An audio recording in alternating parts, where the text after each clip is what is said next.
I would like to ask first, how's Alex doing? What was it like and whatnot? But we can get to that later because really it's you we want to know how you're doing, especially after what we saw on Sunday. Yeah, well, I survived. I'm here.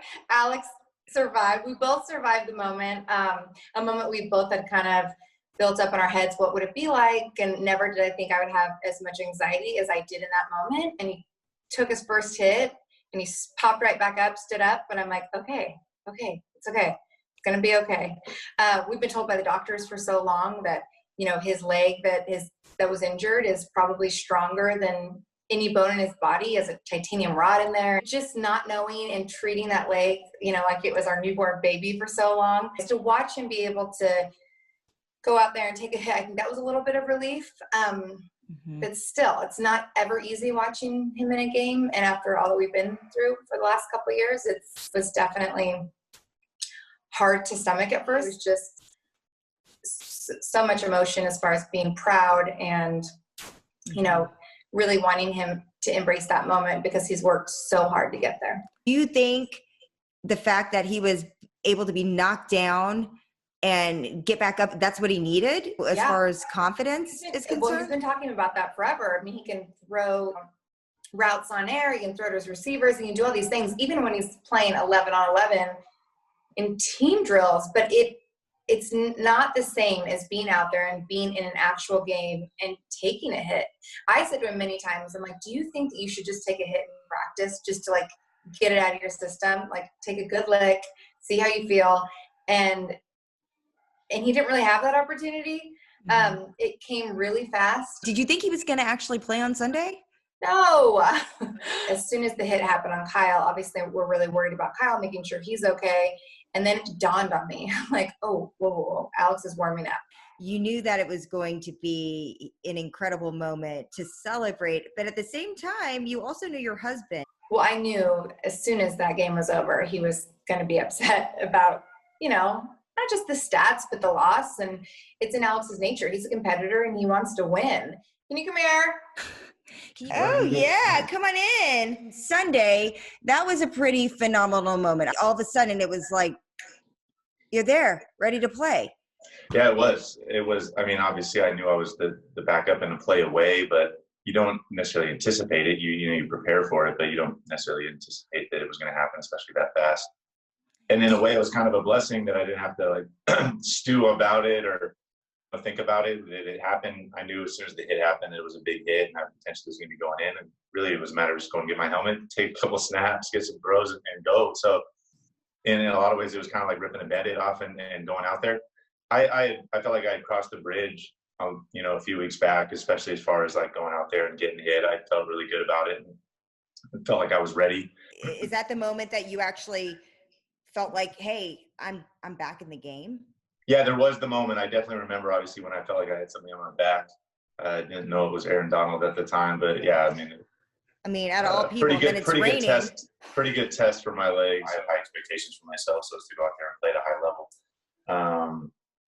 I felt like it was nice to get those first couple drives there at the end of half, but the second half obviously got a little sloppy, certainly with the weather and the one-sided game. So that was a little bittersweet for me, post game, that you certainly want to go out there and when you take the field, play well and give your team a chance to win. I felt like the circumstances certainly were tough. But yeah, so a little bittersweet in that sense. But for me, I think it was an important step. Because I think a lot of people would think that you guys probably left and then went home and popped the champagne and ate cake and partied. It was a big moment for you. But it was, yeah. But I don't think it was something we necessarily anticipated. I mean, I think we both knew it could happen, but it was unlikely. So then all of a sudden it did. But yeah, I mean, I think we certainly came home and reflected a little bit on it. Has it sunk in? Has it really sunk in what you've been able to do?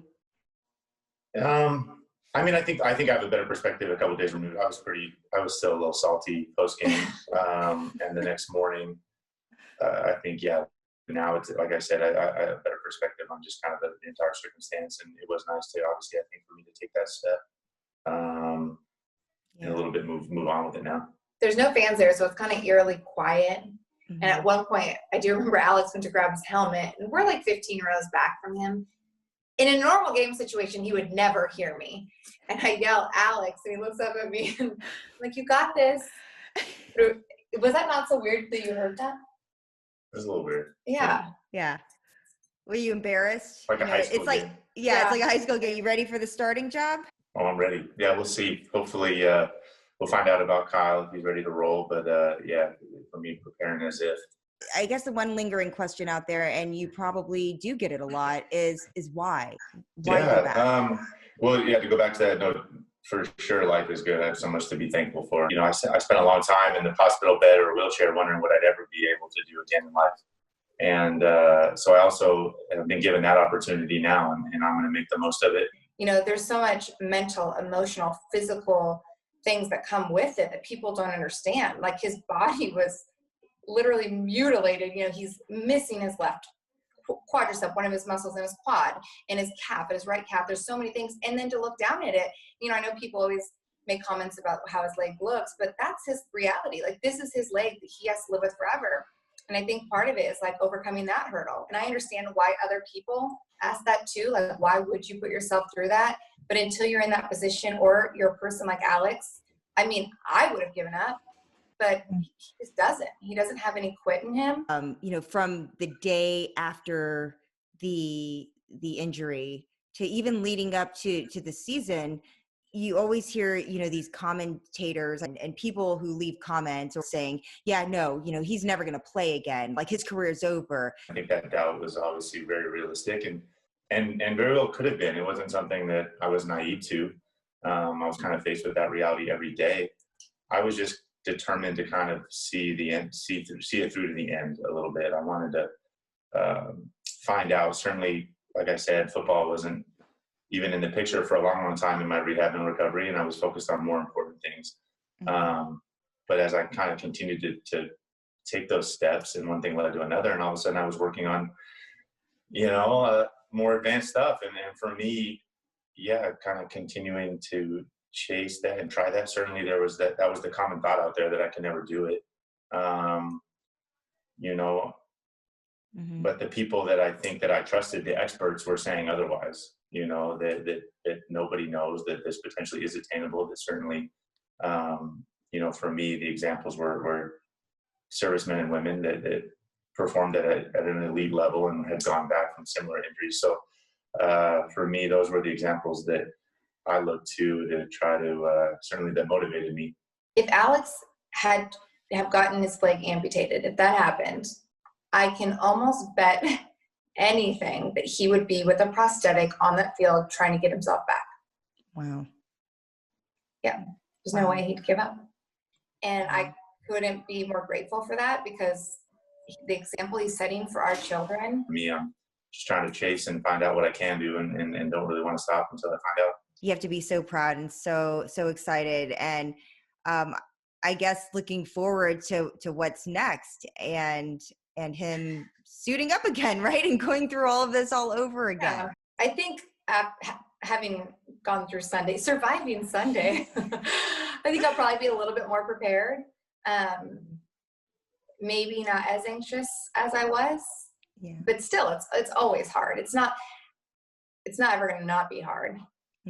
But at some point, this will all be over, and football's going to be said and done, and I won't have anxious Sundays, and we'll look back and enjoy those, like the highs and the lows and the roller coaster that comes with it. But Alex is right. Like, life is going to throw you some obstacles. You're going to face some adversity, and it's how you challenge yourself and react to it.